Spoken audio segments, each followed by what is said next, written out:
मित्रों नमस्कार। भारत माता की जय, वंदे मातरम, जय श्री राम। मित्रों मैं दिलीप पांडे, स्वागत है आपका मेरे YouTube चैनल में। मित्रों आज हमारे देश के सामने एक गजब का तमाशा हुआ। आज हमारे देश ने देखा कि सुप्रीम कोर्ट एक सामंत की तरह से नजर आ रहा था और इस सुप्रीम कोर्ट के सामने मोदी सरकार बिल्कुल निरीह, बेचारी, हाथ जोड़े हुए, सिर झुकाए हुए और घिघी बांधे हुए नजर आ रही थी। और सरकार की ये दुर्दशा सुप्रीम कोर्ट के अंदर इसलिए हो रही थी क्योंकि हमारे प्रधानमंत्री मोदी जी के लाडले देश के शिक्षा मंत्री धर्मेंद्र प्रधान जी ने एक और यानी उनके मंत्रालय से एक और बड़ी गलती हो गई है, एक और बड़ी चूक हो गई है। और वो क्या चूक हुई है, क्या गलती हुई है? वो गलती ये हुई है कि सुप्रीम कोर्ट के अंदर करप्शन है, ये बात एनसीईआरटी की किताब में छपवा दी गई है। एनसीईआरटी की जो कक्षा 8 की पुस्तक है समाज विज्ञान की, उसमें पूरा का पूरा एक चैप्टर जोड़ा गया 3-4 पन्ने का, जिसमें कि ये कहा गया कि साहब समाज के अंदर आखिर न्यायपालिका की भूमिका क्या है। और न्यायपालिका की ये जो भूमिका है, इस भूमिका में समझने वाली जो बात है वो ये है कि भैया ये जो न्यायपालिका है इसमें किस तरह से करप्शन है, किस तरह से केस पेंडिंग है, किस तरह से न्यायपालिका भ्रष्ट है। अब 25 जनवरी को ये सारी बातें जब सुप्रीम कोर्ट के चीफ जस्टिस सूर्यकांत के सामने आई तो उनका तो पारा हाई हो गया। उन्होंने तो यहाँ तक बोल दिया कि ये जो पूरा चैप्टर है, इसका एक एक शब्द जो है वो न्यायपालिका के ऊपर गोली की तरह से है और न्यायपालिका पूरी की पूरी लहूलुहान है और जो लहूलुहान करने वाले हैं वो एनसीईआरटी है। अब एनसीईआरटी के जो डायरेक्टर हैं उनको नोटिस भेज दिया गया है। एनसीईआरटी ने माफ़ी भी मांग ली है। एनसीईआरटी के जो शिक्षा मंत्रालय के शिक्षा सचिव है उनको भी नोटिस भेज दिया गया है। लेकिन इसके बाद भी न सिर्फ नोटिस भेजा गया है बल्कि एनसीईआरटी ने माफ़ी भी मांगी है, लेकिन इसके बाद भी सीजेआई जस्टिस सूर्यकांत का जो गुस्सा है अभी भी ठंडा नहीं पड़ा है, अभी भी शांत नहीं हुआ है। वो सुप्रीम कोर्ट के अंदर मोदी सरकार के वकील को, सॉलिसिटर जनरल को वहाँ पे जो है कायदे से उनकी धुलाई का अभियान चला आज पूरा। और कहीं ना कहीं अगर देखा जाए तो इस सब का जिम्मेदार एक बार फिर से वही धर्मेंद्र प्रधान, शिक्षा मंत्री, जिन्होंने कि पिछले 2-3 महीने से पूरे देश के अंदर यूजीसी के रेगुलेशंस ला करके पूरे देश में हिंदुओं को बांट कर रख दिया। और ये इतनी बड़ी घटना है कि अगर आप अपने मन से इस बात को सोचें, अपने दिल में आंख बंद करके सोचें एक बार, और ये बात को जरा गौर से सोचें कि किस तरह से इस देश के एक एक हिंदू ने पिछले 15 सालों से हिंदुओं को एकजुट करने में क्या क्या नहीं किया। हर किसी का योगदान था, लेकिन इस सरकार के सिर्फ एक मंत्री धर्मेंद्र प्रधान की एक गलती ने देखा जाए तो पूरे समाज को किस तरह से बांट कर रख दिया है। और इसके बाद भी शायद प्रधानमंत्री मोदी शिक्षा मंत्री से इस्तीफा नहीं लेंगे, लेकिन इस्तीफा लेना नहीं लेना ये अब उनके बस की बात नहीं रह गई है, क्योंकि सुप्रीम कोर्ट इतना सख्त है कि उसने ये कहा है कि हम किसी को भी बख्शेंगे नहीं। जो भी इस मामले में जिम्मेदार है, जो भी इस मामले में दोषी है, उस पर हम एक्शन लेंगे। ये बात सुप्रीम कोर्ट ने स्वयं कह दी है और इस बात पर हामी जो है वो सरकार की तरफ से तुषार मेहता ने भी कर दी है कि कोई भी हो वो बख्शा नहीं जाएगा।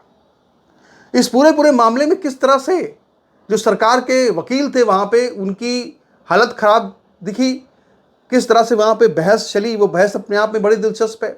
ऐसी बहस हमें कभी कहीं और देखने को नहीं मिलती है। इस सरकार में जो कारनामे हुए, यूजीसी में जब कारनामा हुआ तो उसके बाद सुप्रीम कोर्ट ये ऐसा पहली जहाँ पर की जो तुषार मेहता थे, जो वो बेचारे चुपचाप खड़े थे, कुछ बोलने को तैयार नहीं, और लगातार धनाधन टिप्पणी पर टिप्पणी जो है वो सीजेआई करते चले जा रहे थे। और आज हमको ये दिखा कि वो जो बोल भी रहे थे तो बेचारे माफ़ी की मुद्रा में खड़े थे। तो वो अपने में दिलचस्प संवाद है, उसको आगे हम कवर करेंगे, यहाँ आके बताएंगे क्या क्या बोला गया। लेकिन यहाँ पर हम कुछ बातें आज आपसे कुछ बहुत महत्वपूर्ण बातें कहना चाहते हैं। 3 बातें बहुत ही महत्वपूर्ण कहना चाहते हैं कि हमारे देश के अंदर आखिर चल क्या रहा है।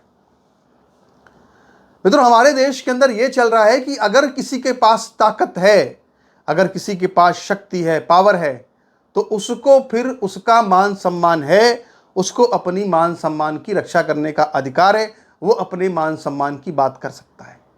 लेकिन अगर किसी के पास पावर नहीं है तो उसको अपने मान सम्मान की बात करने का कोई अधिकार भी नहीं है, और जो थाना, पुलिस, कोर्ट कचहरी है वो भी उसके मान सम्मान के लिए शायद कुछ करने को तैयार नहीं है।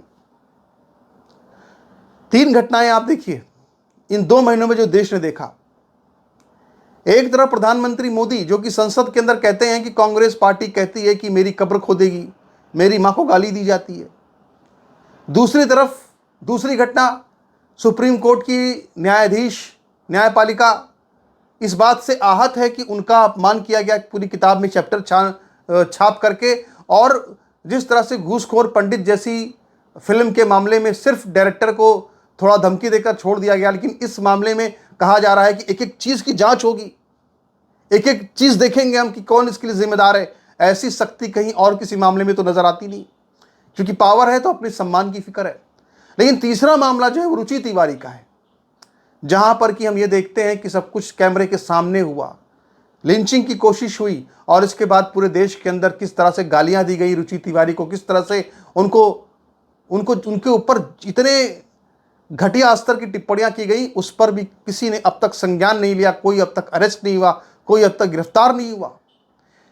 दरभंगा में 200 ब्राह्मणों पर जो है SC/ST केस लगाकर उनको अपमानित किया जा रहा है, लेकिन उस पर भी कोई, क्योंकि क्या हमारे पास पावर नहीं है? रुचि तिवारी के पास पावर नहीं है तो उसके मान सम्मान की कोई फिक्र भी नहीं है।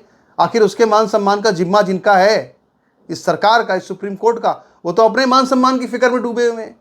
प्रधानमंत्री मोदी को अपने कब्र खोदे जाने की इतनी चिंता है, लेकिन ब्राह्मणों की कब्र रोज जेल में खोदी जाती है, रोज वहां नारे लगते हैं, यूरेशिया जाओ, फलाना जाओ, धमाका जाओ, उसके बारे में उनका एक शब्द सामने नहीं आता है। इसीलिए अब जब वो ये सब बातें बोलते हैं तो उनकी ये सब बातें बहुत ढकोसला नजर आती हैं, पाखंड नजर आता है, दोहरे मापदंड नजर आते हैं। तो ये तो सारी हकीकत है आज की। और इसके बाद अगर और आगे बढ़ें तो ये सब चीजें आज सुप्रीम कोर्ट में जो हुआ, तो सुप्रीम कोर्ट के अंदर आप ये समझिए कि केंद्र सरकार आज अपने कर्मों का फल भुगत रही है। इनके कर्मों के जो फल हैं वो इनको छोड़ नहीं रहे हैं। इनके कर्म जो है वो लगातार इनका पीछा कर रहे हैं, और वो पीछा इस तरह से कर रहे हैं कि आज की जो डिबेट हुई पूरी इस मामले में सुप्रीम कोर्ट के अंदर, जो NCERT की पुस्तक में पढ़ाया गया, उसको लेकर के डिबेट तो है ही दिलचस्प, लेकिन उस पर जो सुप्रीम कोर्ट ने आदेश दिया वो क्या दिया है? सुप्रीम कोर्ट ने आदेश दिया है कि जितनी भी इस NCERT की 8वीं क्लास की पुस्तक समाज विज्ञान की जितनी भी कॉपियां मार्केट में है, सब तुरंत की तुरंत जब्त कर ली जाएं। पूरे देश के अंदर जितने भी डिजिटल प्लेटफॉर्म्स पर ये कॉपी ये मौजूद है PDF में, उसको भी तुरंत का तुरंत सब के सब जो है वो जब्त कर लिए जाएं। और ये जब्ती हुई नहीं हुई, क्या हुआ, इसको लेकर के सारे डिटेल पूरे के पूरे वो सभी राज्यों के शिक्षा विभाग के शिक्षा सचिवों को जल्द से जल्द सुप्रीम कोर्ट के अंदर जमा कराने होंगे। दूसरी बात यह है कि NCERT के डायरेक्टर, NCERT के शिक्षा सचिव, उनको नोटिस दे दिया गया। और इसके अलावा सुप्रीम कोर्ट ने यह कहा कि हम इसमें मामले में ऊपर तक जाएंगे, पूरा पता लगाएंगे जिम्मेदार आखिर कौन है। तो किस तरह से मोदी सरकार के सॉलिसिटर जनरल तुषार मेहता गिड़गिड़ा रहे थे, जरा सुनिए एक बार डिबेट क्या हुई। तो सुप्रीम कोर्ट के अंदर सॉलिसिटर जनरल तुषार मेहता ने कहा कि स्वतः संज्ञान वाले मामले में शुरुआत में हम बिना शर्त माफ़ी की पेशकश करते हैं। यानी वो कह रहे हैं तुषार मेहता कि हम माफ़ी मांगते हैं। इसके बाद इस पर CJI जस्टिस सूर्यकांत ने कहा कि इसकी हमें जो नोटिस मिला है उसमें इस माफ़ी का कोई जिक्र ही नहीं है। इस पर जस्टिस सूर्यकांत ने आगे कहा कि ये हमारी जिम्मेदारी है कि पता लगाया जाए कि ये किताब कैसे प्रकाशित हुई। रजिस्ट्रार जनरल को भेजी गई बातचीत में प्राधिकरण अपना बचाव कर रहा था, मतलब कि ये जो संस्था है अपना बचाव कर रही थी, ये गहरी साजिश है हमें बदनाम करने की। सॉलिसिटर जनरल तुषार मेहता ने कहा कि जिन्होंने ये 2 चैप्टर तैयार किए वो कभी भी UGC या किसी मंत्रालय के साथ काम नहीं करेंगे। यानी 2 लोगों जिन्होंने कि इस किताब को तैयार किया था, इस चैप्टर को तैयार किया था, उनको अब जो है वो इन्होंने भगा दिया है कि भैया अब आपको आगे ज़रूरत नहीं है। इस पर जो है जस्टिस सूर्यकांत और तमतमा गए और तमतमाते हुए बोले कि यह तो बहुत आसान हो जाएगा कि वो बिना सजा के छूट जाएंगे। उन्होंने गोली चलाई है, आज न्यायपालिका को लहूलुहान किया है। क्या कहा है? आज हम पर गोली चली है, हमको लहूलुहान किया गया है। इसके बाद सीजीआई ने कहा कि हम पर लगातार हमले हो रहे थे, तब हमें अच्छे से पता है कि संतुलन कैसे बनाए रखना है। ये कॉपी बाजार में उपलब्ध है। इस पर सॉलिसिटर जनरल तुषार मेहता ने कहा कि 32 पुस्तकें बाजार में गई थी और उन्हें वापस ले लिया गया है। पूरी पुस्तक की पुनः समीक्षा की जा रही है। इसमें एक अन्य भाग लंबित मामलों पर जिसमें लिखा है न्याय से वंचित, उसकी भी समीक्षा की जा रही है। दरअसल इस पुस्तक में यह भी बताया गया है कि जो चैप्टर था उसमें कि जो न्यायपालिका है उसमें 4 करोड़ 70 लाख केस तो डिस्ट्रिक्ट जजेस कोर्ट्स में पेंडिंग है, 80,000 केस जो है वो सुप्रीम कोर्ट में पेंडिंग है, लाखों की संख्या में केस जो है वो हाई कोर्ट में पेंडिंग है। तो ये सब पूरी पोल खोली गई उस किताब में। आगे ये बताया गया साहब कितना इसमें करप्शन है जुडिशरी के अंदर पूरा। इसके बाद फिर चीफ जस्टिस ने कहा कि ये एक सुनियोजित कदम है, साजिश है। पूरे शिक्षण समुदाय को यह बताया गया है कि भैया भारतीय न्यायपालिका भ्रष्ट है और मामले लंबित हैं। फिर यह बात छात्रों तक जाएगी, उसके बाद अभिभावकों तक जाएगी। ये एक गहरी जड़ें जमाए हुए एक बड़ी साजिश है, सिंघवी ने कहा। इसके बाद सिंघवी कूद पड़े, अभिषेक मनु सिंघवी कांग्रेस वाले, और कपिल सिब्बल कूद पड़े। उन्होंने कहा और इसमें थोड़ा सा जो है नमक मिर्च लगा करके पेश किया जाए, थोड़ा और इसमें आग में घी डाला जाए। तो वो बोले कि सिंघवी बोले कि ये सब जो हो रहा है बहुत सिलेक्टिव है, यानी कि करप्शन तो हर विभाग में है, तो न्यायपालिका को क्यों घुसेड़ा गया इस चैप्टर में। सिब्बल ने यह कहा कि इस पूरी पुस्तक में राजनेताओं के बारे में कुछ नहीं लिखा कि आजकल सरकार में क्या चल रहा है, और ये पुस्तक पीडीएफ फॉर्मेट में उपलब्ध है। तो इस पर जो है सीजीआई ने यह कहा, चीफ जस्टिस ने, कि हम गहराई से जांच चाहते हैं। हमें यह पता लगाना होगा कि आखिर इसके लिए जिम्मेदार कौन है, और हम देखेंगे कि इसमें कौन कौन शामिल है। जिम्मेदार लोगों पर कार्रवाई होगी। इस मामले को हम बंद नहीं करेंगे। अब यहाँ पर एक बड़ी महत्वपूर्ण बात है, उन्होंने कहा कि इसमें कौन कौन शामिल है। अगर एनसीईआरटी में अगर इस तरह की चीज़ें छप रही हैं तो इसका मतलब कि कहीं ना कहीं ऊपर लेवल पर अधिकारियों ने इस पर कुछ ना कुछ कहा होगा कि इस तरह का हमें चाहिए न्यायपालिका को लेकर के, या उसके ऊपर जो मंत्रालय में मंत्री जी हैं उन्होंने कुछ कहा होगा, या उस पर क्या प्रधानमंत्री मोदी ने इस तरह के निर्देश दिए क्या। तो भैया ये कह रहे हैं कि इसमें कौन जिम्मेदार है, पता लगाओ इसका, किसने इसमें ये सब किया, ये सब कूड़ा करकट जो हुआ है किसने किया है, ये पता लगाना जरूरी है। सीजीआई का ये कहना है साहब, इसमें ये जो बातें इसमें लिखी हुई। इसके बाद फिर तुषार मेहता ने फिर से बोला, सरकार के प्रतिनिधि, कि हम सुप्रीम कोर्ट के साथ खड़े हैं, कोई भी बिना दंड के नहीं बचेगा। यानी कि सरकार खुद कह रही है भाई कि कोई भी बिना दंड के नहीं बचेगा, कोई भी, अगर कोई भी इसमें है तो कोई भी बिना दंड के नहीं बचेगा। अब तो ये पूरी डिबेट हुई इसमें, लेकिन इसमें एक बड़ी महत्वपूर्ण बात यह है कि मुझे ये समझ में आता है कि न्यायपालिका में करप्शन है, भ्रष्टाचार है, ये सब बातें तो आप अखबार में लिखो, खूब छापो, लेकिन 8वीं क्लास का बच्चा जिसकी बड़ी कोमल उम्र होती है, कोमल कच्ची उम्र होती है, कच्चा मन होता है, उसके मन में अगर एक बार ये बात बैठ गई कि न्यायपालिका करप्ट है, जैसे उसके मन में ये अगर बैठ गया कि अकबर महान है, तो उस बात को ख़त्म करने में आपको पीढ़ियाँ लग जाएंगी। वैसे ही अगर इसके दिमाग में ये बात आ गई किसी के कि भाई न्यायपालिका करप्ट है, तो उसके 20 साल बाद जब वो प्रौढ़ हो जाएगा तो न्यायपालिका स्वच्छ भी हो जाए तो भी उसको न्यायपालिका करप्ट ही लगेगी, क्योंकि उसने बचपन में वो चीज़ पड़ी हुई है कि न्यायपालिका करप्ट ही होती है। और उस पर पूरे दो तीन पन्ने उस पर लिखे गए, चैप्टर लिखा गया पूरा अच्छी तरीके से कि भैया न्यायपालिका तो करप्ट है। तो हमारा तो सिर्फ इस पूरे मामले पर यह कहना है कि जिस तरह से सुप्रीम कोर्ट को अपने मान सम्मान की फिक्र है, वैसे ही वो दरभंगा के उन 200 ब्राह्मणों के मान सम्मान की भी फिक्र करे जिनके ऊपर SC/ST एक्ट लगा दिया गया, जो वहाँ थे भी नहीं, फर्जी में लगा दिया गया। वैसे ही वो रुचि तिवारी के मान सम्मान की भी फिक्र करे, या हमको सरकार ये समझा दे, सुप्रीम कोर्ट ये बता दे कि अगर किसी के नाम के आगे तिवारी लगा हुआ है तो उसके मान सम्मान की कोई चिंता नहीं करनी है। अगर रुचि के नाम के आगे तिवारी ना लगा होता, कुछ और लगा होता, तो शायद पूरा सिस्टम आज खड़ा हो गया होता।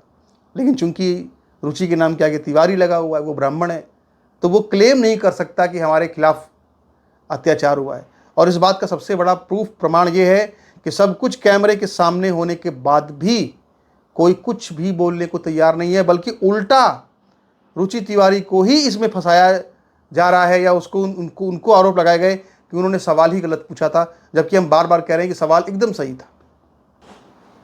महत्वपूर्ण बात यह भी है कि भैया हमला करने वाले तो 50-60 लोग दिख रहे हैं भीड़ के अंदर, और उसमें एक वर्ग SC/ST का भी जरूर था, लेकिन आरोपी किसको बनाया गया?